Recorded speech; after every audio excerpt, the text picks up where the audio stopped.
a melody of what could have been. A world away from the noise, lonesomeness, and filth of the city is a small, serene village by the sea.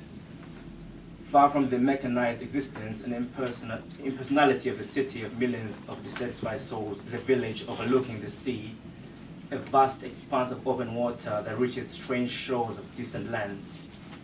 There, in that quaint village by the sea, the innocence of youth can be seen in the glimmer of the eyes of even the man in the twilight of his life. There, man meant what he uttered and uttered what he meant. A simple people live a simple existence in that village by the sea, far from the suffocating complexity of the ravenous bestial city of millions of dissatisfied souls. There lived he and she. They'd known each other for as long as they could remember.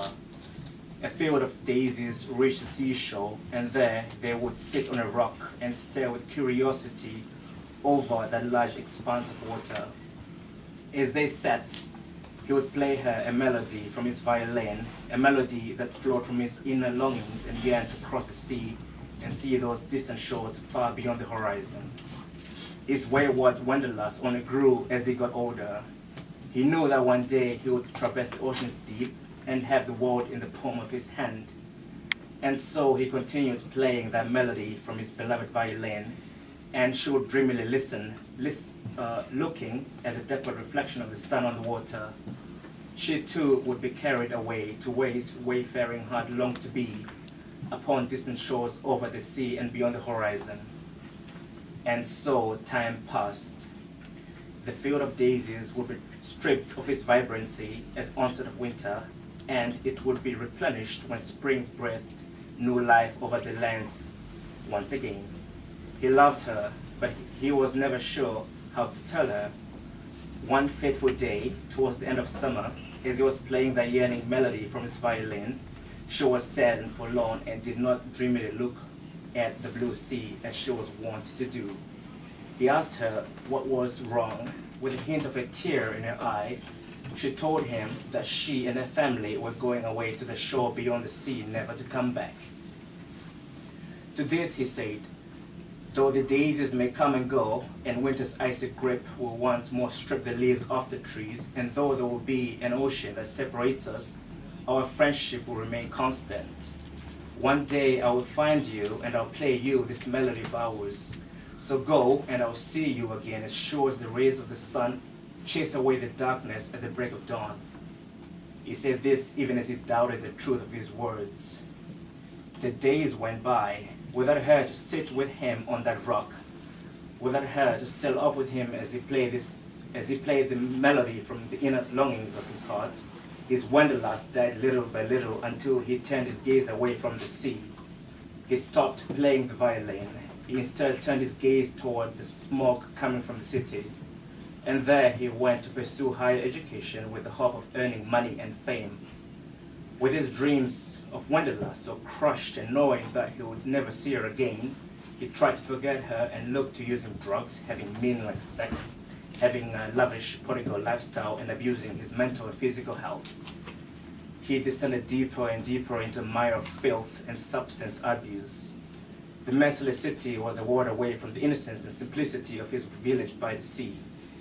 And so time kept marching still, unstoppable and relentless. His reckless lifestyle eventually stripped him of all dignity, and he reached the winter of his life. He lost his home and all his money. Those whom he thought were his friends abandoned him. In this time of desperation, he recalled the days of his youth and the melody from his violin. During all these years, he had not played his violin, although he still possessed it. Homeless, cold, hungry, and sad, with light snow now starting to fall on the ground, he played that long-lost melody.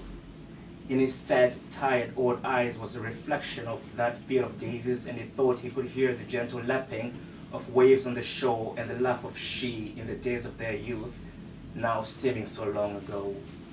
He played for money and a meager existence, no longer for the idealistic joy of sailing blue oceans. The days got colder still, and in the city the world passed him by. There was no mercy for a drug-addicted old man who had squandered his wealth so recklessly. Some people going about their artificially engineered, mass-produced existence would spare a moment to toss him a coin or two before disappearing into sea of faces. And he resented the city more and more and longed and yearned not for distant lands, but for the simplicity of his home village a world away. As he was playing the melody, a smartly dressed middle-aged woman, her husband, and two children walked by, holding hands and laughing merrily without a care in the world. Suddenly, the woman stopped and listened intently as she looked at the gaunt and homeless man who sat on the cold pavement. He looked up at her and asked, "Ma'am, can you please spare some change for homeless men?" She said not a word as she gave him the cash from her wallet. "Hey buddy, a word of advice. Don't waste that on alcohol. Go buy food and look for a job. Don't stay out here. It's too cold. And you don't want to be carried away in a body bag."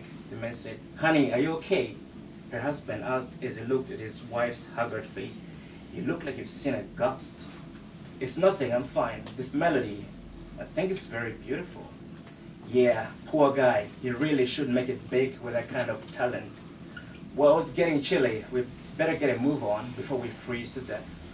The next morning, as she was reading the newspaper, the woman read a news report about an unidentified homeless man who froze to death, clutching a bottle of old No. 7 in his hand and an old violin in the other. She could scarcely hold back the tears as she recalled him.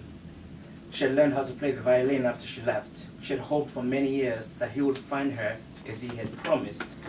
For years, she waited in vain for him. Across the sea, standing on that distant sandy shore, she looked back across the horizon as she played his their melody, and longed to go back home and to sit on the rock in the field of daisies and to lean her head on his shoulder as he played his heart out. She had always wanted to tell him she loved him, but she could not. She drove to the mortuary and made the funeral arrangements. In the dead of winter, as he was being lowered into the ground, she glided the bow on the strings and let the melody flow. The only people present there were her and the pastor. She wished she had told him how she felt, and perhaps he would not have died young, looking like an old man. Perhaps they would still be together, traveling the world hand in hand without a care in the world.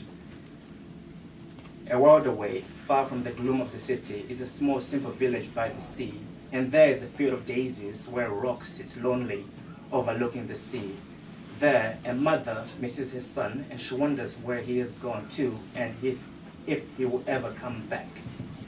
The two pairs of footprints in the sand have long been washed away by the relentless waves and relentless time.